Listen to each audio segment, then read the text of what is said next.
Eu comecei a me interessar por livros.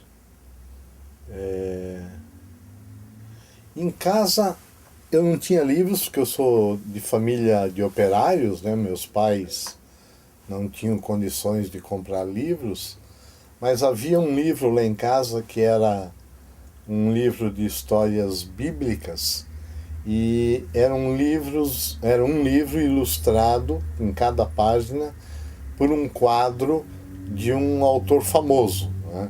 Então, por exemplo, Caravaggio, Leonardo da Vinci. E eu me lembro da história do dilúvio universal e a reprodução que havia desse dilúvio eram umas pedras, né? Uma leoa com um filhotinho na boca, numa outra pedra uma mulher com uma criancinha no colo. E eu achava aquela história realmente apocalíptica, né? Achava assim o fim da picada. Não conseguia entender por que o tal do Deus tinha feito esse dilúvio para matar os animais. Então, essas ilustrações me chamavam muito para o texto. Só que eu ainda não sabia ler, né? Depois, quando eu entrei na escola, primeiro ano primário, e fui alfabetizado, eu fui alfabetizado com as histórias do Perrault, né? Chapeuzinho Vermelho, essas coisas assim. E essas histórias me encantaram muito, né? E a professora tinha a prática de, na sala de aula, ler determinadas histórias para nós. E eu incorporava tudo aquilo na minha mente. Quando eu chegava em casa, eu ficava imaginando outras facetas para aquelas histórias, e mas ainda não era a leitura a rigor mesmo, né? A coisa começa a acontecer quando eu entro no ginásio, naquela época, um colégio interno, e o professor de português da sexta série, ele fala em sala de aula o seguinte: quem quiser ser inteligente na vida tem que ler pelo menos um livro por semana. Isso que deu o clique na minha cabeça, né? Porque eu era um menino super tímido, era um menino gago, era um menino que não me enturmava com ninguém. Aí eu pensei, bom, se a leitura torna a pessoa inteligente, eu vou então tentar ser inteligente, pelo menos para ter aí uma saída existencial para mim, né? Então aprendi essas duas coisas, que a inteligência se cria e que a leitura é fundamental. E a partir daí eu comecei a ler então mais atentamente, comecei a ler mais religiosamente, né? Com uma disciplina maior. Mas esse professor também dizia o seguinte: quando você termina de ler um livro, não devolve já para a biblioteca. Você pega, releia o livro para ver como é que a língua é usada, como é que os parágrafos são montados, enfim, para ver a carpintaria do texto, né? E eu comecei a fazer isso também. Relia os livros, passava final de semana copiando determinados trechos, determinados capítulos, né? Naquela época não existia Xerox, não existia nada disso. Então eu copiava muitos trechos de livros, e isso foi me dando intimidade com a própria língua, foi me dando intimidade com os próprios livros, com os autores, e eu comecei a me interessar porque os meus textos começaram a aparecer como textos bem escritos, né? E a partir daí eu vi, bom, então está dando certo. E percebi que a leitura seria então um caminho para eu me tornar alguma coisa além daquele ser amorfo que eu era, completamente dissociado de tudo, descentrado de tudo, né? E aí então passei a ler com atenção, com paixão, fui descobrindo essa paixão pelo livro, e aí começaram a aparecer os livros que deram sinais assim de que a literatura era realmente alguma coisa fascinante, alguma coisa que dava sentido para a vida. Bom, o primeiro livro que deu assim, um grande clique na minha cabeça. Eu era adolescente e foi um livro, ou é um livro, chamado O Diário de Danny, do Michel Quast, que é esse livro aqui. É o diário de um garoto, né? E o dia a dia, o cotidiano, sem maiores acontecimentos, né? Aquela rotina meio massacrante do dia a dia, mas o livro me pegou exatamente por ser, primeiramente, um diário, né? Eu não estava acostumado a ler esse tipo de coisa, e por focalizar um adolescente com quem eu me identifiquei muito, né?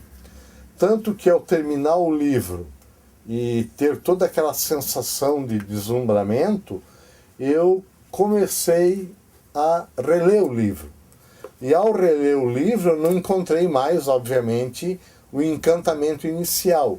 Então ficou uma coisa assim meio estranha para mim, porque eu achava que, lendo pela segunda vez, o livro traria para mim a mesma magia que havia trazido na primeira leitura, né? E essa magia, obviamente, eu não encontrei mais. Então foi assim, eu acho que o primeiro livro realmente a me levar para uma dimensão além daquela dimensão do cotidiano em que eu vivia dentro do internato. Nessa época também houve um outro livro que me fez muito a cabeça, que chama-se A Entregadora de Pão, né? Eu comprei agora recentemente esse livro na internet, no sebo Estante Virtual, né? E descobri que é um livro do Xavier de Montepin, que é um autor de romances policiais, e o próprio livro pertence a uma coleção chamada Romances Policiais, né? Naquela época eu não tinha ainda essas noções, mas é um livro que me deu assim um vislumbre da questão do mistério, da questão da morte, da questão da procura do assassino. Eu não sabia que isso ainda se chamava romance policial, mas a tensão para se descobrir o assassino do personagem, que eu não lembro quem era, fez com que o livro me marcasse muito assim, e eu tenho até hoje cenas na cabeça, aquela coisa meio noturna, a chuva nas pedras, certas construções meio lúgubres e essas coisas todas, isso me marcou muito, né? Então são dois livros assim que eu destaco na minha adolescência como bases do edifício que eu fui construindo a partir da leitura. Já um pouco mais adiante, na juventude, fazendo o científico em Jaraguá do Sul, o grande livro, o grande momento foi o Memórias Póstumas de Brás Cubas, né? Eu fiquei fascinado pelo livro, porque agora eu já entendia um pouco mais de literatura, já tinha tomado conhecimento do movimento modernista de 22, e eu achava impossível que um livro como esse tivesse sido escrito em 1881, né? Para mim era uma obra extremamente moderna, extremamente de vanguarda, extremamente arrojada, seja no tema ou pela forma como Machado escreve. Então, Memória Póstuma de Brás Cubas foi assim a abertura para um universo absolutamente novo, já para um universo um pouco experimental com o texto, porque o Machado tem essa capacidade de brincar com a página em branco, essa coisa toda, e me levou realmente a encarar o Machado como um escritor de primeira categoria, e aí despertou uma paixão por ele, que continua até hoje, né? Tanto que a minha biblioteca aqui eu considero uma biblioteca machadiana. e no carimbo dos livros que eu tenho, eu coloquei Biblioteca Machadiana em homenagem a esse escritor, que eu acho que é a minha maior paixão até hoje, né? Aí caminhando, né, lendo sempre muito, né, chego na idade, digamos assim, na segunda juventude, no início da vida mais madura, né, o grande livro vai ser A Montanha Mágica, do Thomas Mann, né? Esse livro me deixou fascinado porque é praticamente uma enciclopédia do conhecimento humano, né? Ele trata aqui desde o movimento das nuvens até as fossas abissais no oceano, né? Sem falar das questões humanas que ele aborda, né? A questão da tuberculose, a questão da doença, a questão do amor, a questão da efemeridade da vida, a questão no final lá, quando o Castor vai para a guerra. Quer dizer, todas essas imbricações que o livro tem, ele se torna realmente uma síntese, né, dos grandes temas da literatura, tanto que esse livro é considerado o último grande romance filosófico da humanidade, né? Depois disso a literatura foi mudando muito e perdeu um pouco dessa substância filosofal de pensar sobre a vida, né? Mas A Montanha Mágica foi realmente um livro que me marcou muito, né? E é um livro que eu sempre recomendo para os meus alunos. Eu sempre digo que quem morre sem ler A Montanha Mágica está morrendo duas vezes, né? Agora, mais recente, já na terceira idade em que eu estou, né, eu descobri um autor português, que é o Gonçalo M. Tavares, e entre os muitos livros dele, porque ele é um autor prolífico, ele escreve muito, eu destaco esse Jerusalém. Inclusive, eu acho que foi sobre esse livro que eu escrevi um artigo para a revista do Medianeira, né? É um autor que tem me encantado, especialmente porque ele rompe com todos os padrões daquilo que nós consideramos gênero literário, né? Você lê um livro dele, você não tem certeza se é um romance, se é um conjunto de contos, ou que venha a ser isso, né? É um autor realmente extremamente inovador. E junto do Gonçalo M. Tavares, eu descobri ano passado um autor israelense que é o Amos Oz, né? E dos livros dele que eu li, eu destaco esse que é o Meu Michel.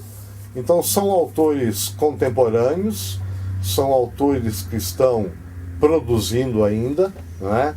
E que têm me dado continuidade a essa paixão que eu desenvolvi lá atrás na adolescência.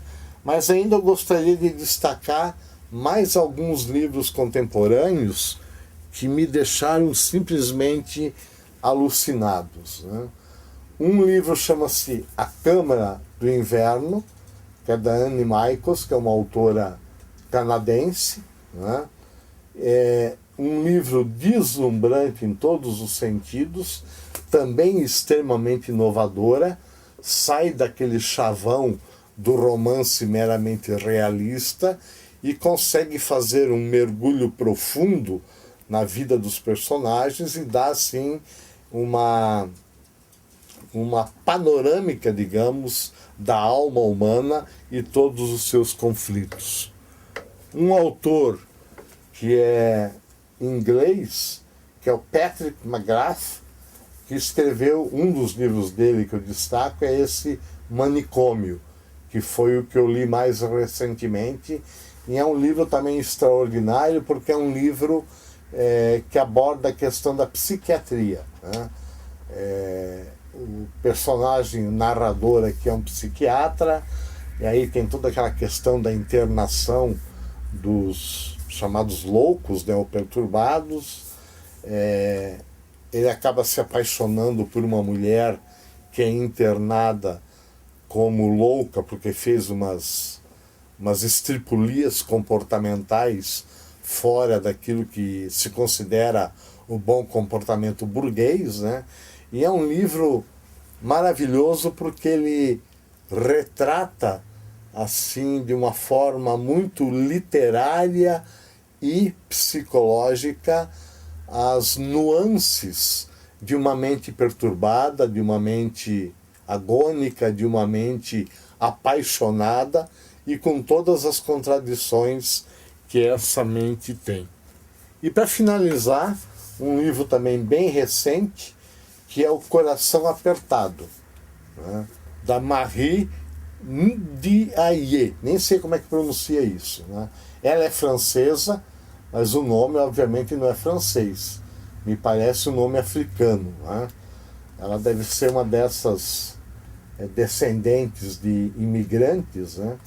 E é um livro também estupendo, porque é meio kafkiano, meio beckettiano, meio tudo, né, e meio nada.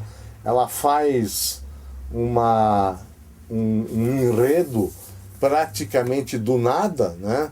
E os dois personagens, que é um casal, eles são professores, são demitidos do colégio, passam a viver uma agonia muito grande, sem saber por que está acontecendo tudo isso.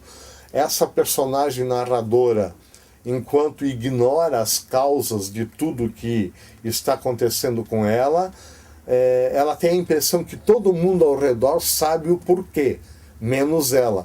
Então é meio assim o personagem do castelo do Kafka, né? Que está lá perto do castelo, nunca consegue chegar, as coisas nunca ficam claras. Então seria, entre aspas, né, uma versão mais atualizada desse Castelo do Kafka, com essa personagem querendo saber o que está acontecendo, querendo chegar a algum lugar. A própria cidade em que ela mora muda de configuração, ela não reconhece mais as ruas, ela não reconhece mais as praças, ela está dentro de uma determinada rua que ela tem certeza que é a rua X e que vai chegar na praça Y, e isso não acontece. Então é uma coisa meio assim, de mistura de realidade e pesadelo, alucinação. É um livro maravilhoso que vale a pena ler, e eu tenho ele comentado no meu blog.